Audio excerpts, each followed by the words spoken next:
ರಾಜ್ಯ ಕಾಂಗ್ರೆಸ್ಗೆ ನೂತನ ಸಾರಥಿ ಆಯ್ಕೆ ಬಹುತೇಕ ಖಚಿತ ಆಗಿದೆ.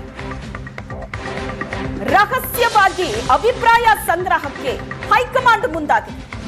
ರಾಜ್ಯ ಕಾಂಗ್ರೆಸ್ಗೆ ನೂತನ ಸಾರಥಿ ರಹಸ್ಯವಾಗಿ ಅಭಿಪ್ರಾಯವನ್ನ ಹೈಕಮಾಂಡ್ ಸಂಗ್ರಹ ಮಾಡೋದಕ್ಕೆ ಮುಂದಾಗಿದೆ. ಮುಂದಿನ ಅಧ್ಯಕ್ಷರು ಯಾರಾಗಬೇಕು ಅದರ ಬಗ್ಗೆ ಪಕ್ಷದೊಳಗಡೆ ಒಂದು ಅಭಿಪ್ರಾಯ ಸಂಗ್ರಹ ಮಾಡೋದಕ್ಕೆ ಹೈಕಮಾಂಡ್ ಪ್ಲಾನ್ ಮಾಡಿದೆ. ರೇಸ್ನಲ್ಲಿರುವ ನಾಯಕರ ಜೊತೆ 1-to-1 ಮೀಟಿಂಗ್. ಈಗಾಗಲೇ 5-6 ಮಂದಿ ರೇಸ್ನಲ್ಲಿದ್ದಾರೆ. ಪ್ರಮುಖವಾಗಿ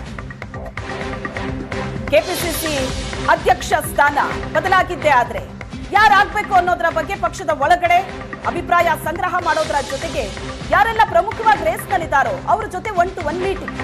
ವೇಣುಗೋಪಾಲ್ ಮುಂದೆ ಸತೀಶ್, ರಾಜಣ್ಣ, ಖಂಡ್ರೆ ಅಭಿಪ್ರಾಯ ವ್ಯಕ್ತಪಡಿಸಿದ್ದಾರೆ.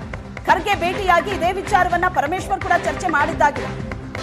ಜಾತಿ ಸಂಘಟನಾ ಸಾಮರ್ಥ್ಯ, ಜನಪ್ರಿಯತೆ ಈ ಆಧಾರದಲ್ಲಿ ಕೆಪಿಸಿಸಿ ಅಧ್ಯಕ್ಷರ ನೂತನ ಅಧ್ಯಕ್ಷರ ಆಯ್ಕೆ ಆಗಿದ್ದ. ಕೆಲವರಿಂದ ಅಧ್ಯಕ್ಷ ಸ್ಥಾನದ ಜೊತೆಗೆ ಸಚಿವಗಿರಿ ಕೂಡ ನಮಗ್ ಬೇಕು ಅಂತ ಬೇಡಿಕೆ ಇಟ್ಟಿದ್ದಾರೆ. ಈಗ ಪ್ರಮುಖವಾಗಿ ಯಾರೆಲ್ಲ ಅಧ್ಯಕ್ಷ ರೇಸ್ನಲ್ಲಿದ್ದಾರೋ ಅವರೆಲ್ಲರೂ ಕೂಡ ಸಚಿವರೇ ಇದ್ದಾರೆ.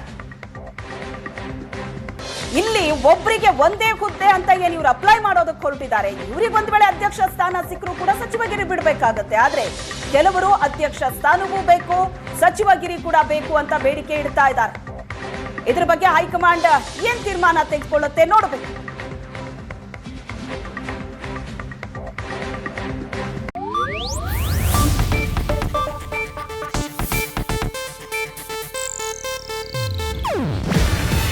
ಇದು ಏಷ್ಯಾನೆಟ್ ನ್ಯೂಸ್ ನೆಟ್ವರ್ಕ್ ಪ್ರಸ್ತುತಿ. ನೀವು ನೋಡ್ತಿದ್ದೀರಾ ಏಷ್ಯಾನೆಟ್ ಸುವರ್ಣ ನ್ಯೂಸ್.